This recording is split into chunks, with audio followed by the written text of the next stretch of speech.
Allez, Daf, Chaf, Maseret Psachim, nous nous sommes arrêtés, la deuxième ligne en partant du haut, le dernier mot, Ve'ab Basar Tamé.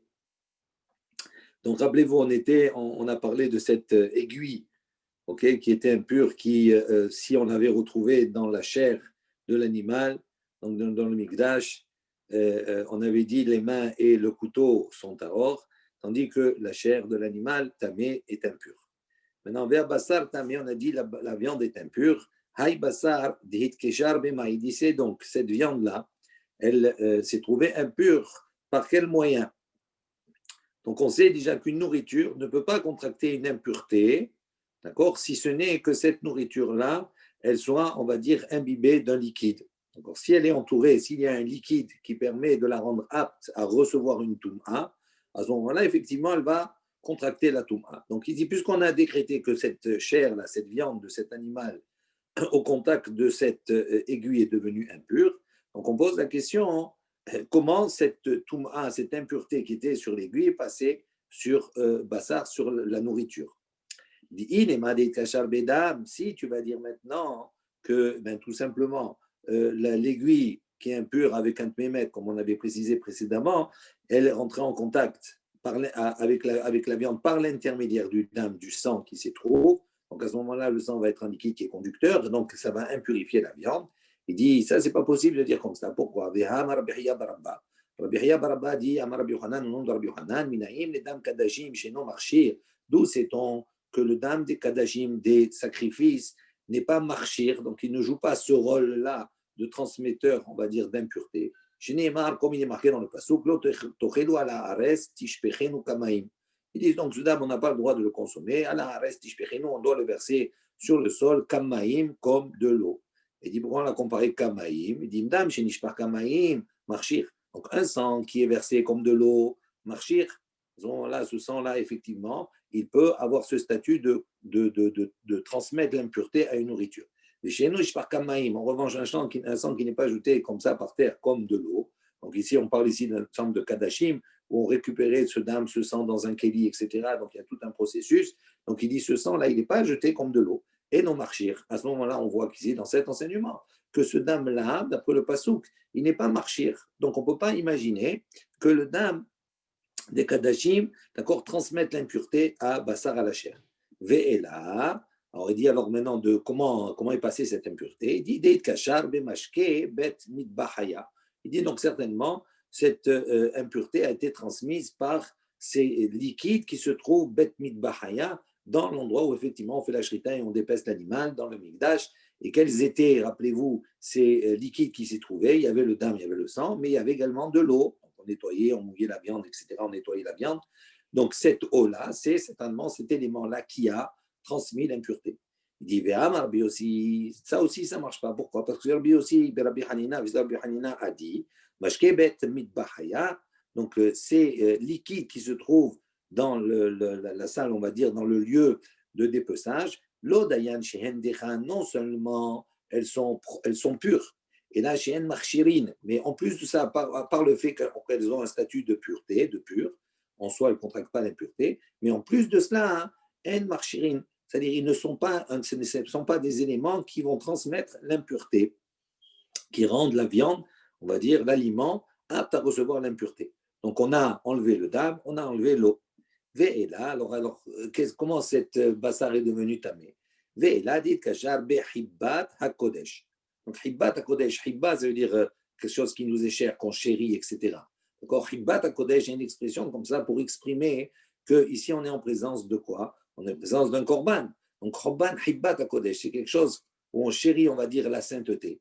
Et donc, on explique ici que même si effectivement il n'y a pas d'éléments qui vont transmettre l'impureté, ces éléments-là ne sont pas nécessaires dans le cadre du korban. Pourquoi? Parce que cette chair, cette viande-là, elle est tellement, elle est tellement chérie, entre guillemets, ça veut dire qu'on considère qu'elle a une certaine chashivut, et qu'il suffit, par sa chashivut, par son importance, que à partir du moment où la mahat, l'aiguille, entre en contact avec cette chair-là, même s'il n'y a pas d'élément qui prépare, qui transmet l'impureté, on considère que l'impureté est passée. Alors il dit, Imor de mehania le hibat kodesh, le ipsule, gouffé. Le mimna berishon vashini nami. Donc ils disent, ok, quand on a dit que Hibbat Kodesh, de dire cette chair-là, ce korban, il est cher, il est important, il a une chashivut. Ça joue son rôle, pardon, les ifsou les gouffés. Uniquement pour dire que, ok, ça, c'est Mekabel la Touma, ça reçoit la Touma, d'accord, mais les ifsoulés, ça veut dire que cette Touma-là, elle s'arrête à lui-même. Il n'y a plus de possibilité de transmettre. Donc ici, les Mimné, Berishon, Veshininami, ici, est-ce qu'on peut, on voit qu'on a dit que cette bassar, elle est cachère, elle est taor, elle est tamée, pardon. En revanche, Yadaïm et les mains et le Keli, ils sont purs. C'est sûr qu'ils sont purs. Si ça s'arrête à elle, elle ne peut pas transmettre. Donc ça veut dire que si on a dit comme ça veut dire qu'il y a une possibilité de transmettre. Ça veut dire, est-ce qu'on peut dire que à cause Ribata Godesh, on lui donne le statut de Rishon ou de Sheni? Et si on dit comme ça, Tipshot, Debae, Resh Lakish, à ce moment-là, cette réponse qu'on vient de donner serait une réponse pour solutionner le problème de Resh Lakish. Qu'est-ce qu'il a posé comme problème Resh Lakish? Il a dit Tsarid Shel Menachot.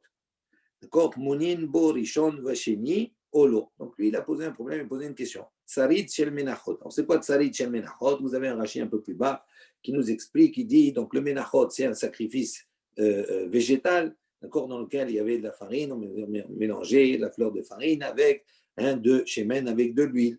Il dit maintenant, tsarid shel menachot. Tsarid, c'est quelque chose qui est yavesh. Ça veut dire la partie de cette yavesh shel menachot, la partie sèche du sacrifice du mincha. Makom shelo naga lesham shemen. Il dit l'endroit où là-bas, il n'y a pas d'huile qui est rentrée en contact. Donc, il n'y a pas de liquide pour transmettre l'impureté. Il dit, est-ce que Monin Bo Rishon Vesheni Olo, est-ce qu'on lui donne le statut, puisque c'est comme c'est Ribat Kodesh aussi, donc est-ce qu'on lui donne le statut de Rishon et de Sheni pour transmettre ou pas? Alors, apparemment, ça viendrait, on va dire, répondre à cette interrogation-là, où on viendrait dire, voilà, on a l'exemple de notre chair, de notre bassar, de notre viande, où là-bas, Ribat Kodesh, on a dit, donc normalement, c'est Elif Soulé, donc toi, tu veux lui attribuer Rishon et Sheni. Donc, on voit que si c'est un petit problème quand même. Amar Rav Yehuda Amar Shmuel. Donc, Rav Yehuda Amar Shmuel, il va proposer une autre chose. Et donc, nous, on a essayé de proposer de dire Ribat Kodesh, par le fait que cette chair, elle est tellement importante que même si elle n'a pas d'éléments, on va dire, liquides pour transmettre l'impureté, eh bien, elle reçoit l'impureté en soi. Il dit non. Rav Yehuda, il dit en autre Shmuel, il propose une autre solution. Kegon She'aita Para Shel Zivchei Shlamim. Il dit par exemple, on est en présence ici de quel korban? D'un sacrifice shlamim, une para, une vache, veha avira ban nahar, et donc pour amener cette vache jusqu'à Shkomikdash, pour la sacrifier là-bas, on l'a transportée, donc on l'a fait passer par un nahar, par un fleuve, donc elle s'est mouillée, d'accord? Dans la totalité, elle s'est mouillée, sa chair s'est mouillée, etc. Après, quand on est arrivé au Mikdash, elle était mouillée. Veshahab, là-bas, on a fait la shrita. Et donc, quand on a fait la shrita, il y avait encore cette eau qui était encore sur elle. Et donc, c'est par cette eau-là, d'accord, qui n'est pas de l'eau Bet Mikbahaim qui se trouvait à l'intérieur, mais qui est venue de l'extérieur. C'est cette eau qui a transmis la touma à la chair, d'accord, la touma qui se trouvait sur le mahad, sur l'aiguille. Maintenant, on avait dit dans la suite, Nimset ba peresh akol tahor. On a dit ici, maintenant, cette aiguille-là, on l'a trouvée peresh. Peresh, on a dit, sont les excréments qui se trouvent, encore toute la nourriture, encore qui a été, on va dire, décomposée, qui se trouve dans l'estomac de l'animal. Donc, si elle se trouve à l'intérieur, on a dit, donc il n'y a pas eu de contact avec la viande, donc il n'y a pas de touma qui s'est transmise. Alors, il dit, veni dar peresh minit mai ou les bassar. Non, il dit pourquoi on ne considère pas que les excréments ici, c'est nidar, c'est quelque chose qui est liquide. Et donc, si c'est liquide, donc effectivement, donc on a l'aiguille, on a un élément liquide, et le liquide, il fait, on va dire, il va faire l'objet de celui qui va transmettre la touma du mahad vers la chair. Donc, à ce moment-là, ça serait, même dans ce cas-là, la bassar, elle serait tamée, elle serait impure. Il dit non, on parle ici de l'excrément, c'est-à-dire ce qui se trouve à l'intérieur, non pas liquide, mais quelque chose qui est plus épais. Et donc, ça n'a pas le statut d'un liquide. Ravashi dit, il dit non, même si tu considères qu'on parle ici d'excréments qui soient liquides, pourquoi dans ce cas-là, ça ne transmet pas l'impureté de la mahat, de l'aiguille jusqu'à la viande? Il dit parce que on considère que ce liquide-là, il n'a plus cette fonction de liquide puisqu'il est sarouach, il est pourri. donc il est complètement détérioré. Et donc, c'est pour ça que dans ce liquide-là, expressément, ne peut pas transmettre l'impureté de la mahat à la chair. Ensuite, Tana, Kame de Rav Sheshet. Donc, il y a un Tana qui a enseigné devant Rav Sheshet. Sheretz, Metame et Tamashkin. Donc, il a enseigné comme cela. Il a dit un Sheretz, un reptile, d'accord, mort, donc c'est Avatuma. Metame et Tamashkin, il rend impur le mashkin, un liquide. Ou mashkin, Metamein et Takeli. Et le liquide, il rend impur et Takeli, l'ustensile. Vekeli, Metame et Taochalin. Et l'ustensile, il rend impur et Taochalin, la nourriture. Veochalin, Metamein et Tamashkin. Et la nourriture rend impur et Tamashkin, un liquide. Mais la madno, et sur cet enseignement, nous avons appris Shalosh Tum'ot Basheretz, qu'il y a 3 niveaux de Tum'a dans le Sheretz. On répond, on pose la question, Hani Arba Ha'en, il dit comment il y a 3? Il y a 4. Puisqu'on est parti de Sheretz, après on a dit Mashkin, après Keli, après Ochalin, après de nouveau Mashkin. Donc il y a 4 niveaux, il n'y a pas 3. Il dit Goz, Mashkin Derisha. Il dit enlève encore le premier Mashkin au début. Donc, il ne faut pas dire Sheretz Metamet Mashkin. Ce Metamet Mashkin, il ne faut pas le lire, il faut l'enlever. Il dit Metamet Keli, après le Keli Metamet Ochalin, après le Ochalin Metamet Mashkin. Alors il dit Adraba, Goz Mishu Mashkin des Sefa. Il dit au contraire, c'est qu'à enlever le Mashkin des Sefa, le dernier Mashkin, pourquoi tu veux enlever le premier? Il dit Lo Ashkahan Tana de Amar Mashkin Metameim Keli. Il dit pourquoi? Parce qu'on n'a pas trouvé. Parce qu'on n'a pas trouvé encore un enseignement qui nous dit qu'un mashkin, qu'un liquide, il est metame keli, il impurifie un keli. D'accord, dans le processus, on a dit sheretz metame et mashkin, après mashkin metame et keli. Donc il dit au contraire, enlève le dernier. Il dit non, on enlève le premier. Pourquoi? Parce qu'on n'a aucun enseignement qui nous montre qu'on a dit qu'un mashkin peut entamer un keli. Donc c'est sûr que cet enseignement-là, il faut l'enlever. Tandis que au khalim qui met une nourriture qui met un mashkin, ça oui, mais dirabanan. Donc ça, c'est pour ça qu'on a enlevé celui-là. Et là, Rav Yehuda, pardon, je reprends la lecture. Il dit pourquoi on doit enlever le premier. Il dit pour 2 raisons. Parce qu'on n'a pas trouvé un Tana qui enseigne que mashkin, que le liquide, il rend impur un ustensile. Et là, Rabbi Yehuda, le seul qui a enseigné ça, c'est Rabbi Yehuda. Et même lui, quand il a enseigné ça, on l'a vu précédemment, Hadarbe, il est revenu sur ses propos, donc il n'a plus été d'accord avec ça. Vessi Maner, Nazieta. Et il dit, pour se rappeler tout le processus, comment on fait passer du Sheretz jusqu'au dernier Mashkin, il faut se rappeler Nazieta. Nazieta, c'est les ustensiles qu'on utilise pour l'alcool. Donc il dit comme Kelin Shecha, comme un alambic ou un truc comme ça. Il dit pourquoi? Quand on met là-bas, on a d'abord le Keli, après on met dedans la nourriture, après ça sort on met le produit, après ça sort le liquide. Il dit là, c'est la même chose. Donc, il y a d'abord le Keli, après, tu mets la nourriture, et après, il y a le liquide. Et pour se rappeler, c'est plus logique de dire comme ça. Tzna on a enseigné plus loin. Sheretz, Shenimsa Batanur Hapat. Shebetocho, Shnia, Mipne, Shetanur, Trila. Donc, on a un enseignement, une barata qui dit comme ça, un Sheretz, donc un reptile, Shenimsa Batanur, qui se trouve dans le Tanour. Donc, il a impurifié le Tanour. Le reptile, il est Avatuma, le Tanour, il devient Rishon Latuma, premier degré. Hapat Betocho, donc le pain qui se trouve à l'intérieur de ce four, Shnia, il devient deuxième degré. Mipne Shatanour Trila. Pourquoi? Parce que le Tanour, il est premier degré. Amal le Ravada, Bar Ha'ava le Rava. Donc Ravada, il a dit Bar Ha'ava, il a dit à Rava. Menirze le Haïtanour, Keman de Mane Tum'a, Deme Dame, Veteheve Aipat, Rishona. Il lui dit pourquoi on ne considérerait pas à ce moment-là que le Tanour, le Tanour, c'est une entité. Donc, dans le Tanour, à partir du moment où le Sheretz, il est dedans, il a touché le Tanour. Donc, on a dit que le Tanour, il est Rishon la Touma. Il dit pourquoi on ne considérerait pas que tout ce qui se trouve dans le Tanour, comme si le Tanour, il était rempli de Sheratzim, c'est-à-dire comme s'il était dans sa totalité rempli, d'accord, de Sheretz. Donc, ça veut dire que le Tanour, à ce moment-là, il ne prend plus le niveau de Sheni, de Rishon. Il est considéré comme Abatuma lui-même. Et à ce moment-là, on considérait que ce qui est dedans, le pain qui est dedans, il prend le statut de Rishon, de premier degré. Amarle, lo sarkada atar. Il dit, tu ne peux pas penser comme cela, d'accord, et considérer ce principe-là que le chéres qui est dans le tanneau, comme c'est quelque chose qui est fermé, le tanneau. On considère que c'est l'ensemble qui est devenu un chéres. Il dit, pourquoi? Parce qu'il y a une baraïta qui enseigne, כלי חרס.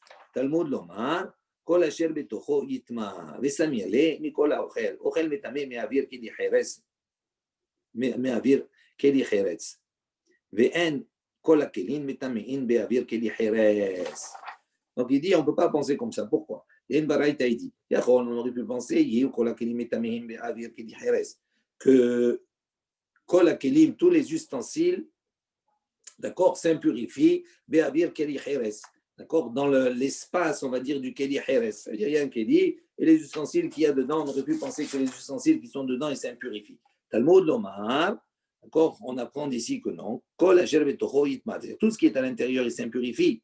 Vesamirle, après ce pasouk, on a rapporté un autre pasouk, mikol haochel, d'accord, on a dit mikol haochel, de toute nourriture.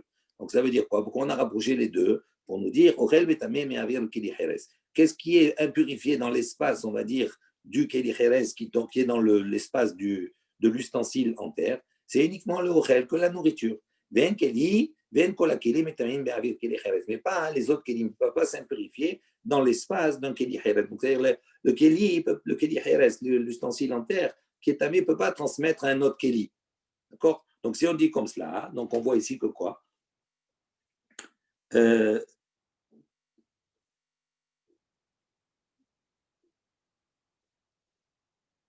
Donc on voit ici que quoi? Qu'à partir du moment où Keli Heres, il ne peut transmettre qu'à la nourriture et pas à d'autres Keli, on considère qu'il n'est pas plein. Donc ça veut dire que le Keli Heres, il a un statut de Rishon, et donc la nourriture, elle a un statut de Sheni.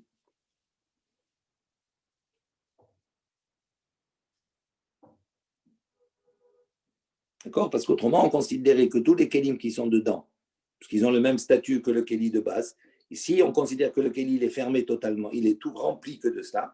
Donc à ce moment-là, même les Kelim qui sont à l'intérieur, ils auraient le même statut que le Keli Heres de base. Ça veut dire qu'ils sont considérés comme Avatuma, d'accord? Ou comme Rishon, ça dépend. Ok. Rav Chizda. Donc on revient, rappelez-vous ce qu'on avait vu dans la Mishnah un peu lointaine.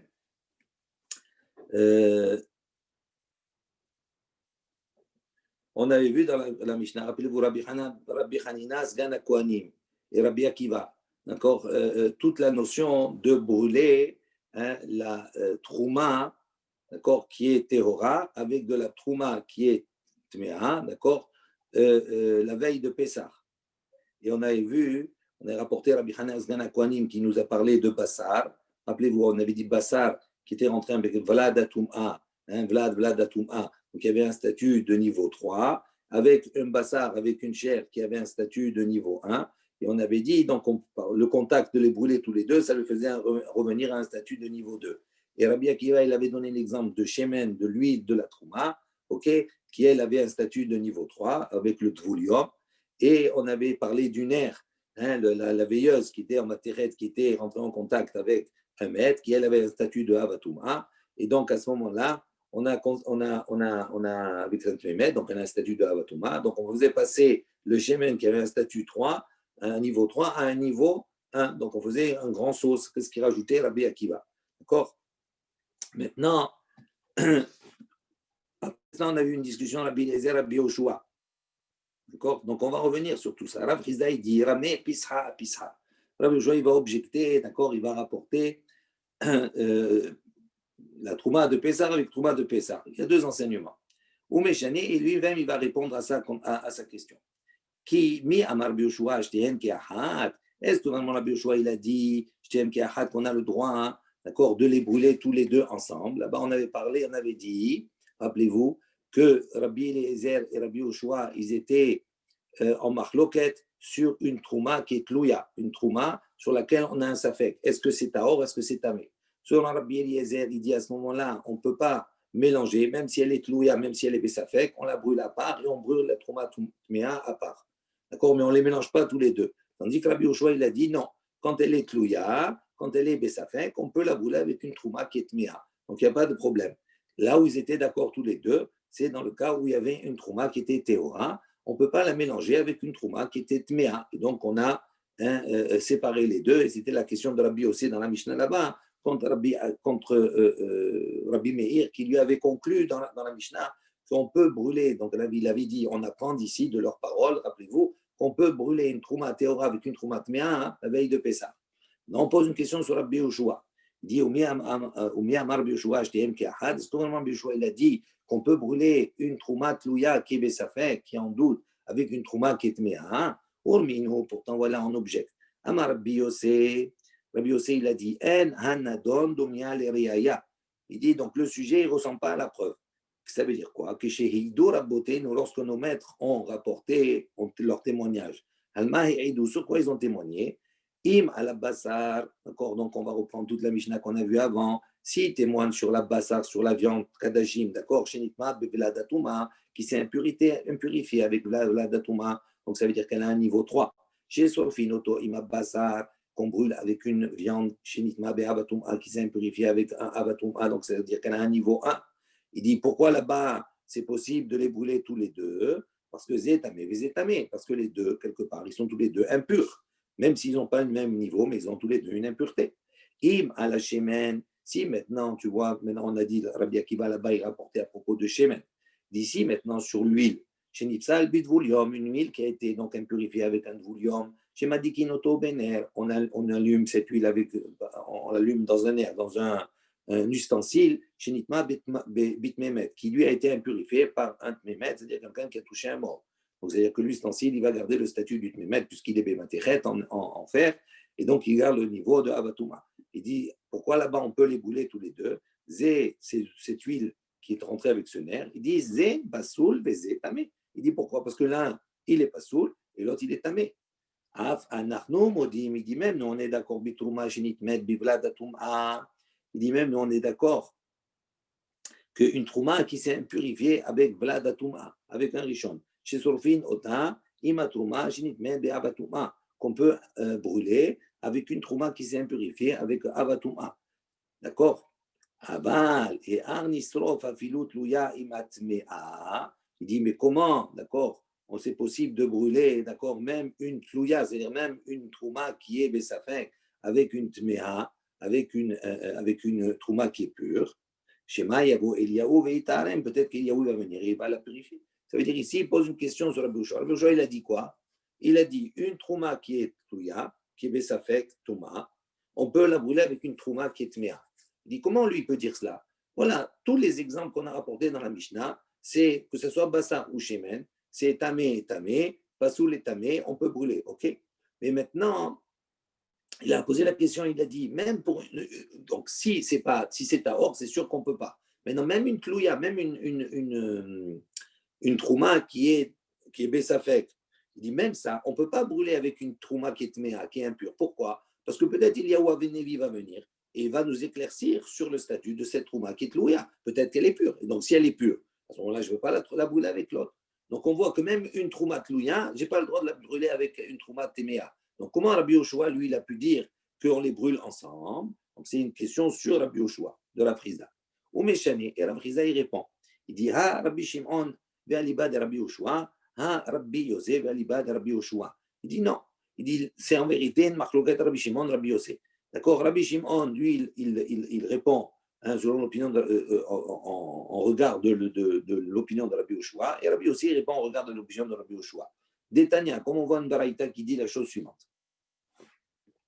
Donc en vérité, on a ici deux enseignements. Une fois, Rabbi Yoshua, il dit, on peut les brûler ensemble. Une fois, il dit, non, on ne peut pas les brûler ensemble. Alors, il dit en vérité, un c'est Rabbi Shimon et l'autre c'est Rabbi Yosef. Détania, il y a une baraïta qui dit, Yad Shiral Yod Beshabbat. Donc on avait vu cette baraïta déjà, le 14 Nissan qui tombe un Shabbat. Donc on est à veille de Pessah. Mevarin et Akol minifne ha-Shabbat. Donc on est obligé de brûler tout le Ramez comme ça avant Shabbat, parce qu'on ne peut pas le brûler pendant Shabbat. Visorfin Trouma, et là-bas on dit on peut brûler Troumot, Tmerot. On peut brûler les Troumot qui sont impurs. Les Tlouyot, les Troumot qui sont d'accord en suspens, d'accord, qui sont Bessafek. Out Orot, et on peut brûler également les Troumot qui sont purs. Divrei Rabbi Meir. Ça, c'est l'opinion de Rabbi Meir. Rabbi Yossé Omer, Rabbi Yossé, il dit, Tehora, non, il dit lui, Rabbi Yossé, il dit non. Tehora, bifni atzma. Celles qui sont pures, on les brûle seules. Utluya, bifni atzma. Et celles qui sont dépendantes, qui sont en suspens, d'accord, qui sont besafek, on les brûle seules. Utmea, et c'est des troumotes qui sont impures, bifni atzma, on les brûle seules. Donc on voit ici que Rabbi Yossé, effectivement, il a dit on ne mélange pas, on les brûle toutes séparément. Et donc l'enseignement qu'on a rapporté ici à la Frita, la question sur laquelle elle a posé la question, c'est selon l'opinion de Rabbi Yossé au nom de Rabbi Yoshua. Amar Rabbi Shimon, sur ce Rabbi Shimon, il a dit lo nechleku, Rabbi Eliezer, Rabbi Yoshua, il dit non, en vérité, la machloket entre Rabbi Eliezer et Rabbi Yoshua ne se porte pas à la théora sur une trouma qui est pure, vers la téméa ou sur une trouma qui est impure, chez un sorfin, qu'on ne peut pas brûler ensemble. À la tlouya, vers la ta'arot, chez sorfin, également, elle ne se porte pas sur une tlouya, sur une trouma qui est dépendante, qui est en suspens, vers la taharot et sur une trouma également qui est pure. Chez Sorfin, on peut les brûler tous les deux ensemble. Tout le monde, tous les deux sont d'accord pour ça. Maintenant, sur quoi ils sont en discussion? À la tlouya, vers la téméa, sur une trouma qui est besafek, ce qui est dans le doute, et sur une trouma qui est impure. Sur ça, ils sont en marloquette. Pourquoi? Qu'est-ce que ça veut dire? Chez Rabbi Eliezer, Rabbi Eliezer, qu'est-ce qu'il dit? Tisaref, Zé Be'atzma, Zé Be'atzma. Rabbi Eliezer dit tu dois brûler une à part et l'autre à part. Et Rabbi Yoshua, mère. Et Rabbi Yoshua, il a dit Shtehen, Ke'ahad. Les deux, on les brûle ensemble. Donc là, ici, on a quoi? On a ici Rabbi Yossé qui dit on les brûle à part. Et Rabbi Shimon qui dit non, la marloquette entre Rabbi Eliezer et Rabbi Yoshua, elle est uniquement entre la tlouya et les tméot, la trouma qui est en suspens et une trouma qui est tamée. Où là-bas, Rabbi Yoshua dit tu peux brûler tout ensemble, tandis que Rabbi Eliezer brûle tout ensemble. Donc on voit c'est Rabbi Shimon, à l'ibad de Rabbi Yoshua. Et on pose la question, Veha matnitin Rabbi Yossei. On ne comprend pas cet enseignement-là. Parce que dans cet enseignement, qui est-ce qui rapporte et qui dit qu'il n'y a pas de marloquette entre Rabbi Eliezer et Rabbi Yoshua sur un certain point, et qu'il y a une marloquette de Rabbi Eliezer et Rabbi Yoshua sur le point, sur la trouma qui est louée avec la trouma qui est tméa? On a dit ici, c'est Rabbi Shimon. Et pourtant, quand on reprend notre Mishnah, je vous invite à la reprendre, vous allez mieux comprendre, là-bas, qui est-ce qui a rapporté cela? C'est Rabbi Yossi. On ne reprend pas ici, complètement inversé les choses. Rabbi Yossi dit non, on brûle tout séparément, et Rabbi Shimon, il explique la marloquette, tandis que dans notre Mishnah, c'est l'inverse. C'est Rabbi Yossi qui a expliqué la marloquette. Il dit, Rika, Amar Rabbi Yossi. Il dit non, ainsi, comme il a dit Rabbi Yossi, les Rabbi Meir, Rabbi Meir. Afilou Rabbi Shimon, en vérité, là-bas, dans notre Mishnah, Rabbi Yossi, il parle à Rabbi Meir. D'accord? Il lui dit, Afilou Rabbi Shimon, Béaliba de Rabbi Yoshua, il dit même Rabbi Shimon, qui est apporté au nom de Rabbi Yoshua, des mécales, que là-bas il est souple, qui mécale, bitlouya, utmea. Il dit là-bas, la souplesse qu'il a, c'est uniquement bitlouya, utmea, ça veut dire à propos d'une trouma qui est en suspens, qui est besafek, avec une trouma qui est impure. Aval batehora, utmea lo. Mais quand on a une trouma qui est pure et une trouma qui est impure, non. Pourquoi? Parce que Rabbi Meir, lui, qu'est-ce qu'il a dit dans la Mishnah? Il a dit, on apprend de leurs propos que la veille de Pessah, on peut brûler une trouma théora avec une trouma tméa. Et là, Rabbi aussi, il lui dit à Rabbi Meir, il lui dit même selon Rabbi Shimon, d'accord, au nom de Rabbi Yoshua, où là-bas, il est mekil. Il est mekil sur quoi? Rabbi Yoshua, avec une tlouya, avec une tméa. Mais toi, tu veux aller même une trouma qui est théora complètement avec une trouma qui est impure, toi, tu veux les brûler ensemble? C'est sûr que non. La coula, elle est uniquement entre Besafek, un Safek et quelque chose qui est Vaddaï, mais pas toi complètement. Rabbi Yosef et Rabbi Hanina, Aramé. Donc ça, on s'arrête là. Maintenant, Rabbi Yosef et Rabbi Hanina, Aramé, Trouma, Hapisha. Rabbi Yosef et Rabbi Hanina, ils vont rapporter, ils vont objecter, ils vont confronter un problème de Trouma avec le Pessa, avec la veille de Pessa. Ou Méchané, et ils vont répondre à la question, il va répondre à la question. Alors, quelle est la confrontation? Est-ce que vraiment Rabbi Yoshua, il pense qu'on peut brûler les deux ensemble, c'est-à-dire une trouma tlouya avec une trouma qui est tméa, urmin, où on vient objecter Havit shel trouma. Donc, on vient objecter avec cet exemple-là. Havit shel trouma, on a en face de nous donc un tonneau qui est rempli de trouma. Chez Nolad Basafek Touma. Et ce tonneau-là, est né un Safek Touma. On ne sait pas si, franchement, si vraiment là, ce contenu il est devenu tamé ou pas. Rabbi Eliezer Omer, Rabbi Eliezer il dit, Im haïta munacha bemakom haturfa. Donc Rabbi Eliezer il a dit, ça dépend. Si ce tonneau-là, sur lequel on a un doute, il se trouve dans un endroit haturfa, c'est-à-dire hefker, qui est abandonné, tout le monde peut venir, etc. À ce moment-là, yanihena bemakom hamutzna. On l'avait déjà vu ça. Donc on doit, selon Rabbi Eliezer, on doit l'enlever de cet endroit et le mettre dans un endroit qui est caché. Ça veut dire qu'on ne peut pas, hein, même si on est un safek, même si c'est une trouma qui est tlouya, on ne peut pas, d'accord, la mettre dans une situation où on risque d'avoir une contamination sûre. Donc il a dit, on la met de côté. Et si maintenant ce tonneau il était découvert, on doit le couvrir, on doit le protéger, quoi qu'il arrive. Rabbi Yoshua Omer, Rabbi Yoshua il a dit, il dit non. Si le tonneau maintenant sur lequel on a un safek qui se trouve dans un endroit caché, on doit le mettre dans un endroit efker découvert. Et si maintenant le tonneau il est recouvert, on doit le découvrir. Donc, qu'est-ce qu'on apprend d'ici? Gerama in biyadaim lo. Il dit pourquoi Rabbi Yoshua? Rabbi Yoshua, il permet quoi en vérité? Il permet uniquement grama. Ça veut dire quoi grama? Ça veut dire, bon, ok, maintenant elle est un safek. Donc, on peut la mettre dans un endroit où, d'accord, ça risque de devenir impur. Mais ce n'est pas Rabbi Yoshua, il n'impurifie pas directement cette trouma d'une manière vadaï, d'une manière sûre. Il la met dans un endroit où cela peut engendrer qu'il y ait l'impureté totale qui vienne. Mais ça veut dire quoi? Ce qu'il permet, c'est uniquement gramma, ça veut dire de faire en sorte que la chose arrive. Mais biyadaïm, mais venir lui-même et rendre impure la trouma, tlouya, cette trouma qui est Bessafek, il dit non, il n'autorise pas Rabbi Yoshua. Donc ça, c'est la question.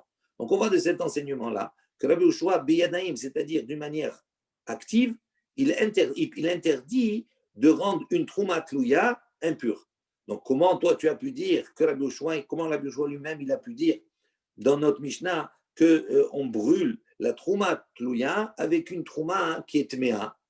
Ça, c'est biyadaïm, ça, on fait un acte. Donc, c'est sûr que Rabbi Yoshua, il ne pense pas comme ça. Donc, on a une opposition, d'accord, entre un cas de trouma pur, qui n'a rien à voir avec Pessah, avec notre trouma de Pessah. Ou Meshane. Et donc, c'est Rabbi Yossi ben Rabbi Hanina qui a apporté cette contradiction. Il répond lui-même.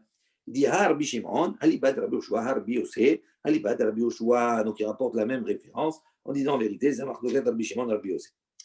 Rabbi Elazar Ramé. Donc, Rabbi Elazar, en troisième cas, il a donc objecté, il a rapproché, il a comparé Trouma à Trouma. Donc, un cas de Trouma avec un cas de Trouma. Ou Meshane, et Rabbi Elazar lui-même va répondre. Est-ce que vraiment Rabbi Yoshua il pense que Grama'in, ça veut dire que engendrer, entraîner une impureté, ça c'est autorisé. Biadaim, mais apporter une impureté, d'accord, on va dire dans l'action, il dit non. Est-ce que vraiment il pense comme ça, Rabbi Yoshua? Urmino, on a une objection. Havit shel Trouma, Shinishbira. On a vu également cela. Les cas qu'on apporte maintenant, on les a déjà vus. Pour ça, je vais un peu vite. D'accord? Havit shel Trouma. Donc, un tonneau de Trouma. Shinishbira Begata Eliona. Donc, il s'est cassé au-dessus de la cuve supérieure. Vetarteha Hulin Tmein. Et donc, on a une cuve inférieure qui est remplie de Hulin. D'accord? Donc, ce n'est pas de la Trouma, qui est impure. Donc, le scénario, on a par exemple, d'accord, du raisin avec du vin qui coule. Donc, on a ici maintenant en haut une cuve supérieure qui fait goûter dans la cuve inférieure. Donc, dans la cuve inférieure, on a du vin hol, d'accord, chouli, d'accord, qui est tamé. Il s'est rendu tamé. Maintenant, là, on a un tonneau de vin trouma qui s'est brisé en haut. Donc, maintenant, le vin, il va commencer à couler dans le fût qui est en bas. Donc, ça va prendre du temps. Mais à partir du moment où ce vin de trouma qui est à or va s'écouler dans le fût, dans la cuve du bas, à ce moment-là, il va avoir un mélange de trouma et de chouli, et donc l'ensemble, il va être interdit. Je ne peux plus le consommer.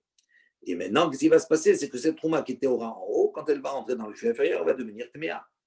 Alors il dit, modèle Rabbi Eliezer, de Rabbi Yoshua. Donc ils sont d'accord, Rabbi Eliezer, Rabbi Yoshua. D'ici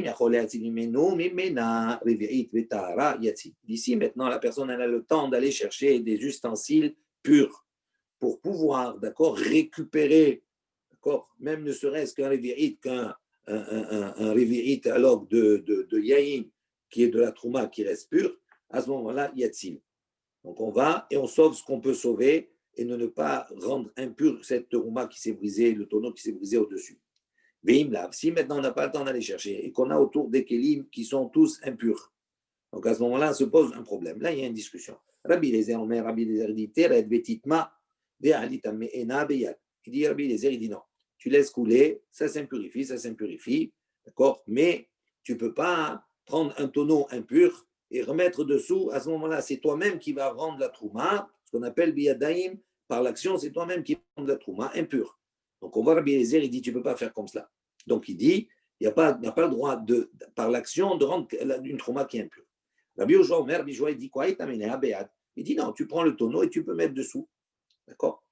Donc s'il dit comme ça, qu'est-ce qu'il pense Rabbi Yoshua? Qu'on peut, par l'action, rendre une trouma impure. Alors c'est la question qu'il a posée. Comment Rabbi Yoshua il a dit non? Ce qui est autorisé uniquement, c'est grama. Mais biyadaim, mais faire une action directe, ça c'est interdit selon Rabbi Yoshua. Et là on voit le contraire. Ou Meshane, il répond, Rabbi Lazar, il répond, il dit, Shani, attends, c'est différent là-bas. Pourquoi parce que là-bas, pourquoi Rabbi Yoshua il permet? C'est pas qu'en vérité il permet de rendre impur par une action la trouma. De manière générale, il ne permet pas. Mais dans ce cas-là, il permet. Pourquoi? Parce qu'il y a Hefset Rolim. Parce que si maintenant on laisse tomber la trouma qui est d'accord dans la cuve inférieure où là-bas c'est Rolim, c'est profane, à ce moment-là, ça va rendre toute la cuve inférieure, on va la grande impure. Et donc, on va perdre, la perte, elle est importante. Donc, c'est pour ça que dans ce cas-là, Rabbi Yoshua, il a autorisé. Et donc, ce n'est pas une réponse. Matif la Rava, matnitina, mais ika efsed aitzim. Donc, sur cela, Rava, il a objecté. Il a dit dans notre Mishnah aussi, il y a efsed aitzim, on va perdre du bois. Si tu dis, pourquoi on va dire, on va brûler la trouma, la trouma Tlouya, on va dire, on la brûle à part, et la trouma téméa, on la brûle à part. Et là-bas, si on brûle à part, on va avoir besoin de double bois, de deux fois des bois pour brûler. Donc on a un fsed aussi, on a une perte ici. Donc, pourquoi là-bas on interdit? Il dit non, c'est pas la même chose. Quand on a un fsed, quand on a une perte qui est importante, à ce moment-là, ils ont craint cela, et donc c'est pour ça que dans ce cas-là, ils ont permis d'impurifier une trouma. Il dit, mais quand la perte, elle est minime, qu'est-ce que je vais prendre? Des morceaux de bois. Pour des morceaux de bois, ce n'est pas une perte qui est importante. Donc, c'est pour ça que là-bas, ils ont préféré brûler à part. Il dit, maintenant, d'où on sait que quand il y a un fsed meroubé, qu'il y a une grande perte, donc on a la crainte de cette perte. Là, on fait attention à ne pas perdre beaucoup. Quand la perte, elle est minime, à ce moment-là, lo chasheshu, détania. On va porter une baraïta. On va voir cela. Havit shel shemen, donc trouma. Donc, on a maintenant un tonneau d'huile de trouma. Shinishbera begat ha'elyona, la même chose, elle s'est brisée dans la cuve supérieure. Ou batartona, donc maintenant on a des olives, d'accord, ok. Donc, ou batartona, hulin tmein. Et dans la cuve inférieure, on a là-bas de l'huile qui est tamée, qui est hulin, et qui est tamée. Modéas, dans cette configuration-là, pour l'huile, d'accord, on va voir que ce n'est pas la même chose que pour le vin, pour l'huile. Rabbi Eliezer et Rabbi Yoshua, donc les deux, Rabbi Eliezer et Rabbi Yoshua, ils sont d'accord. Que si on peut donc sauver, même un révi'it, de cette huile de trouma, on la sauve. Mais sinon, tu dois laisser couler et tu ne dois pas, d'accord, rendre impure cette huile de trouma en mettant un kéli qui est tamé dessous. Et les deux, ils sont d'accord. Donc là, on a une question aussi. Vous avez vu, dans le cas du shemen, les Rabbi et les Rabbi Yoshua, ils sont d'accord. Dans le cas du yayin, Rabbi Eliezer dit non, tu laisses, tu ne dois pas impurifier activement. Et tandis que Rabbi Yoshua, il dit non, tu peux impurifier activement. Il dit pourquoi? Maïshna shemen. Donc il dit pour quelle raison, quelle différence? Il dit Maïshna shemen deraoui, les hadlik. Il dit qu'est-ce que tu vas évoquer comme raison? Tu vas dire parce qu'ici, il n'y a pas une perte. Même si l'huile qui roule, elle s'est mélangée avec la trouma, ok. Mais non, je ne peux pas la manger ni rien du tout. Mais il n'y a pas de perte. Pourquoi? Parce que je peux l'utiliser. Les hadlik, je peux l'utiliser pour allumer. Je peux allumer avec une trouma, avec quelque chose qui est impur. Il n'y a pas de problème. Donc comment il n'y a pas de perte? Donc, c'est pour ça qu'on n'a pas la même référence. Alors, il dit non. Si tu dis comme ça, il y a un mais Raoul les ilouf. Il dit si tu dis comme cela, ben, tu peux évoquer le fait que même, allez, laisse maintenant le vin s'impurifier, se devenir tout avec trouma et troline, etc. Donc, je ne peux plus le consommer. Il dit, mais là-bas, il n'y a pas une grande perte aussi. Pourquoi? Parce que tu pourrais utiliser ce vin. Les zilouf, c'est quoi? C'est ils mettaient comme ça un peu de, dans les maisons, dans les coins, ils mettaient un peu de vin, ça donnait un bon réa, une bonne odeur. Et donc, il dit, on l'utilise pour autre chose. Il dit, vérité, ma zilouf, la miltahi. Ici, tu vas me répondre maintenant de me dire, non, mais zilouf, c'est quelque chose qui n'est pas chajouf, qui n'est pas important. Donc, comme ce n'est pas important, donc ça n'a pas de valeur. Donc, c'est pour ça que la perte, elle est grande. Il dit non, Shmuel, il a enseigné, Mishum Rabbi Hiya, au nom de Rabbi Hiya, il a dit, Shotin milog basela ou mezalfin milog bishtaim. Il dit non, on voit qu'ici, il a dit Shotin, d'accord, pour boire milog basela, tu peux acheter pour un log, pour un sela, ou mezalfin, en revanche, si tu dois utiliser ce vin-là, mezalfin, pour parfumer, on va dire, ta maison, milog bishtaim, hein, pour un log comme ça de vin, bishtaim, on le paye deux sela. Donc on voit que c'est plus cher. Donc, tu ne peux pas évoquer le fait de dire que non, c'est quelque chose qui n'est pas important. On voit que dans le commerce, c'est plus important, ça coûte plus cher. Alors, il dit, donc, de quoi on parle ici? Pourquoi pour le yaïn? On a trouvé une raison. On a dit, voilà, dans le mshemen, il y a une raison, on peut les adlik. Donc, c'est pour ça que la perte, elle est pas grande, parce qu'on peut l'utiliser pour autre chose, qui est important, pour allumer les veilleuses, etc., pour s'éclairer. Il dit, là, c'est la même chose. On a trouvé pour le yaïn, une fonction, quelque chose qui peut se faire, ok? Et donc, on n'a pas la grande perte. Alors, pourquoi on a fait une différence entre le yayin et le shemen? À la fin, on a fait une différence entre le Biezer et le Yoshua. Il dit non, Behaddash. Il dit, on parle ici, Behaddash, d'un vin qui est nouveau, qui est frais. Donc, s'il est frais, tu ne peux pas l'utiliser les iloufs, c'est-à-dire pour parfumer. Ça ne marche pas. Il dit, Vehara, ou il est chano. Il dit, mais alors, si c'est parce qu'il est jeune, ben, je peux le laisser. Si maintenant je le laisse vieillir, ben, je vais l'utiliser, les iloufs, je vais l'utiliser après un certain temps pour parfumer, etc.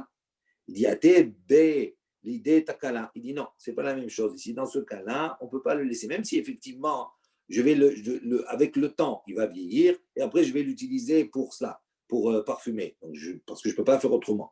Il dit, mais ça, c'est plus problématique pour le vin. Pourquoi? Parce que comme ça prend du temps pour qu'il vieillisse et pour qu'il ait, on va dire, sa fonction, le zilouf, ça veut dire que tu es confronté chaque jour à faire très attention à ne pas le boire. Et donc, tu risques, avec ce temps qui passe, de tomber, de trébucher.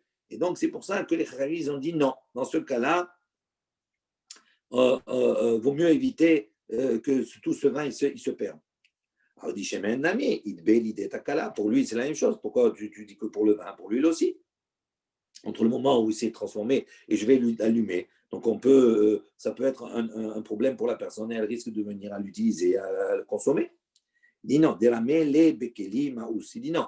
Pour l'huile, il met cette huile-là, puisque c'est de l'huile qui va servir à l'allumage et non pas à la consommation, il va le mettre ça dans un keli maous, dans un keli hérez, dans un ustensile en terre qui est pas propre.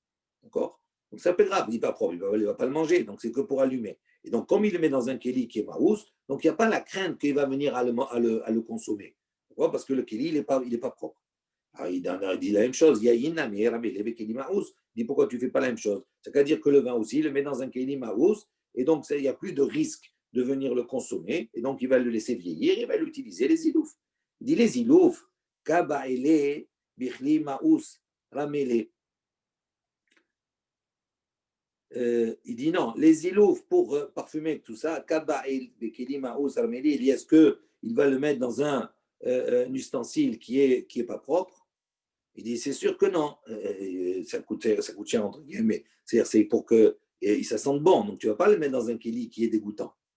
Il dit, vetakala atzma, ramele, vetakala atzma. Et à ce moment-là, donc, il y a un danger en soi. Et donc, c'est pour cela que, ici, dans ce cas-là, on a fait une différence entre le yayin et le shemen. Tanya, tanahe, donc, pardon, maous ramele, point. Maintenant, le risque, on va dire, de trébucher et de prendre cela, il dit ça, c'est Machloket Tanaïm de Tanya. Comme ici, on voit, il y a une baraïta qui dit Habit shel yayin shel Trouma. Donc, on a un tonneau de vin de la Trouma. Chez Nitmet, qui s'est impurifié. Bet Shamay Omrim, Bet Hillel disent Tishpor Chaval, il doit le verser de suite et d'un coup, en totalité. Ou Bet Hillel Omrim, et Hillel disent non, t'as assez zilouf. Tu le fais, tu peux l'utiliser, zilouf, pour parfumer. Amar Bishmael de Rabbi Yossé. Rabbi Ishmael de Rabbi Yossé, il a dit Ani, Ichriya Basad, Ichriya. Il dit donc, Rabbi Ishmael de Rabbi Yossé, il est venu, il a dit moi, je vais faire le troisième c'est-à-dire celui qui va maintenant trancher entre les deux, apporter, on va dire, un compromis entre les deux, entre Beth Shammai et Beth Hillel. Il dit comment Bassadé, il dit si maintenant ce tonneau-là de Yahin Shel Trouma, quand il s'est impurifié, il est bassadé, il se trouve dans les champs, Tishpoch Chaval. À ce moment-là, effectivement, Rabbi Ishmael, il dit on doit le verser de suite, la totalité, d'un seul coup. Pourquoi? Parce que comme on est dans les champs, le temps il s'est impurifié dedans, le temps qu'on arrive jusqu'à la maison, donc ça prend du temps. Donc, comme ça prend du temps, on craint que peut-être, entre-temps, on peut trébucher et donc le consommer. Donc, c'est pour ça qu'il a dit, si c'est impurifié bassadé et qu'on va mettre du temps pour l'amener jusqu'à l'endroit où on doit l'amener, donc à ce moment-là, il faut le jeter de suite pour ne pas tomber dans cela. Pas de baït. En revanche, si cette elle est venue sur ce tonneau dans la maison, tu as assez zilouf. À ce moment-là, tu es dans la maison. De suite, tu peux l'utiliser, tu peux le verser dans les endroits pour parfumer. Il y a de ceux qui disent Bahadash, Tishpor Haval. Il y a de ceux qui enseignent qui disent non, si c'est un Yahin Hadash, donc qui s'est impurifié, Tishpor Haval, il doit le jeter immédiatement dans la totalité. Pourquoi? Parce qu'il ne peut pas l'utiliser les iloufs pour parfumer, parce que tant qu'il est jeune, ça ne marche pas. Il faut qu'il soit un peu plus vieux. Donc, comme il va vieillir, donc on risque d'être amené à trébucher. Beyachan, t'as assez ilouf. Maintenant, s'il s'est impurifié, qu'il est yachan, qu'il est en vieux, qu'il est vieux, c'est un vin vieux, attends, c'est assez ilouf. Donc, on voit ici, effectivement, etc., tout cela, sur ce takala atzma. C'est-à-dire qu'on voit qu'on tient compte de ce risque-là. Amroulo, ils lui ont répondu, Rabbi Ishmael, ils lui ont dit, En achra'at shlishit michra'at. Il dit non, c'est pas, en vérité, tu ne peux pas faire l'objet d'une personne qui va venir maintenant faire une pshara, on va dire, intermédiaire, on va dire, entre les deux opinions. Il y a Beth Shammai et Beth Hillel, et lui, il vient, il dit, voilà, il trouve un compromis entre les deux. Il dit non, ça ne marche pas comme ça. Pourquoi? Parce que Beth Shammai et Beth Hillel, ils sont en marloquette, et lui, Rabbi Ishmael, ils ne sont pas en discussion sur l'opinion de Rabbi Ishmael. Si c'était le cas, à ce moment-là, effectivement, on vient transposer. Mais là, ils n'ont pas la même opinion, donc c'est une opinion à part. Amar Rabbi Yosef Rabbi Hanina, Rabbi Yosef Rabbi Hanina a dit marloquette, la discussion entre Rabbi Eliezer et Rabbi Yehoshua Rashidi. Il dit Shinafla les pachot mimea. Donc il dit Shinafla les pachot mimea, c'est-à Chulin Tmein. Donc il dit la marloquette en vérité, elle est à quel niveau? Dans le cas où Nafla est tombé, les pachot mimea, moins que 100 CA de Chulin Tmeim. Aval Nafla les mea Chulin Tmeim, divrei akol tered vititma ve'al itemena be'ad. Ici, c'est tombé à ce moment-là les mea Chulin, donc 100 Chulin Tmeim, impurs. À ce moment-là, divrei akol, tout le monde est d'accord pour dire tered vititma ve'al itemena be'ad. À ce moment-là, tu laisses couler. D'accord? Et tu ne reprends pas avec la main. Ça veut dire quoi? Ça veut dire qu'on a un principe. À partir du moment où il y a 100 fois plus que ce qui va tomber, donc s'il y a 100 fois plus dans la cuve qui est en bas, il y a 100 fois plus de chouline qui est tamé, à ce moment-là, la trouma qui va tomber dedans, il n'y a pas d'incidence, il n'y a pas d'excès de méroubé, puisque de toute façon, elle va être annulée par l'ensemble qui est en bas. Donc, à partir de ce moment-là, tous les deux sont d'accord pour dire qu'on ne va pas prendre un kéli qui est tamé pour récupérer la trouma. Pourquoi? Parce que si on récupère avec un kéli qui est tamé la trouma, à ce moment-là, on rend la trouma béyad, on la rend trop impure, alors qu'on n'avait pas un excès de méroubé parce qu'il n'y a pas d'incidence quand elle va tomber dans la cuve inférieure. D'accord? Il dit la marloquette, elle est sur ça. Mais si maintenant, il y a moins que... s'il y a moins, il n'y a pas de marloquette. S'il y a plus, d'accord? Et donc, la trouma qui va tomber dans la cuve inférieure ne va pas s'annuler. À ce moment-là, là, il y a marloquette entre les deux. Et que Rabbi Yoshua dit on peut sauver la cuve inférieure. Il y a une baraita qui va dans le même sens. Un tonneau qui s'est brisé sur la cuve supérieure. Et sous la cuve inférieure, il y a Mea Chulin Tmein, il y a la bassin, Chulin Tmeim, 100 fois plus, on va dire, de Chulin qui sont impurs. Modé Rabbi Eliezer et Rabbi Yoshua. Rabbi Eliezer, il est d'accord avec Rabbi Yoshua. Sheim Yachol Leatzil Miminu Revi'it Mitahara Yatzil. Que s'il peut sauver, d'accord, là-bas, ne serait-ce qu'un Revi'it de Trouma pur, à ce moment-là, Yatzil, ça veut dire qu'il porte un kédi qui est à or. À ce moment-là, c'est mieux, bien sûr, que de perdre la trouma qui va tomber dedans. Veim lav, sinon, tu ne peux pas, il n'y a que des ustensiles qui sont impurs. À ce moment-là, tu laisses couler et tu ne rends pas par l'action, d'accord, cette trouma qui est pure. Tu ne la rends pas impure. Alors, on pose la question,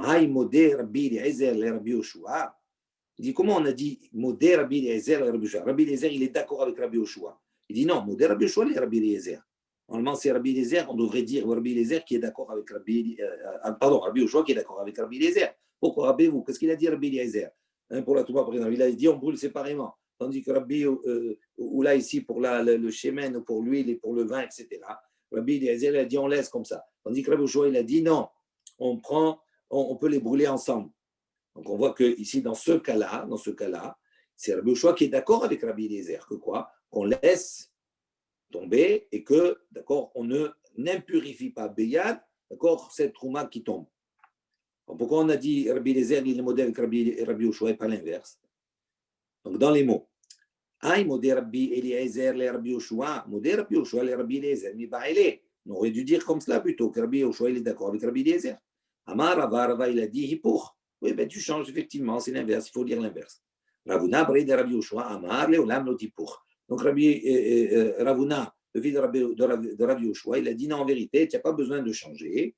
Alors, pourquoi Rabbi Eliezer est d'accord avec Rabbi Yoshua? Il dit, de quoi on parle ici? Bekeli, Tochotaor, Vegabotame. Il dit, on parle dans un cas où le Keli, Tochotaor, son intérieur, il est pur, Vegabotame, et son extérieur, il est impur. Donc, le Keli, on va prendre pour prendre.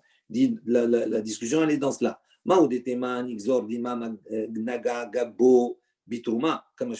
Dit dans ce cas-là, on a un Keli, d'accord? L'extérieur, il est impur, et l'intérieur, il est pur. Donc, même si je vais récolter la trouma à l'intérieur, la trouma, elle va rester pure. Donc, il dit, sur cela, Rabbi Eliezer est d'accord avec Rabbi Yoshua, que dans ce cas-là, on peut le prendre. Pourquoi? Parce que qu'est-ce qu'on aurait pu penser? On aurait pu dire que dans ce cas-là, un Ixor, on va faire un décréter, on va décréter que peut-être Dilma, Naga, Gabo, Bitrouma, peut-être que la Trouma elle risque de toucher Gabo, c'est-à-dire la partie qui est extérieure, son dos, et donc elle va s'impurifier. Il dit Kamash Malan, on n'a pas cette crainte-là, et donc Rabbi Eliezer, il serait d'accord avec Rabbi Yoshua que dans ce cas-là, on peut à ce moment-là prendre la Trouma qui s'écoule, qui tombe, d'accord, même s'il y a une partie de l'extérieur qui est impure. Mais Rabbi Yoshua... Alors, on parle ici dans le cas où le Keli il a été impurifié avec un contact d'un mashkin. Et donc, on a dit, le mashkin, midera banan, il impurifie que l'extérieur, pas l'intérieur. Adran alach or le arba'a asar. Hasako Baruch. Hasako Baruch. Kol hakavod.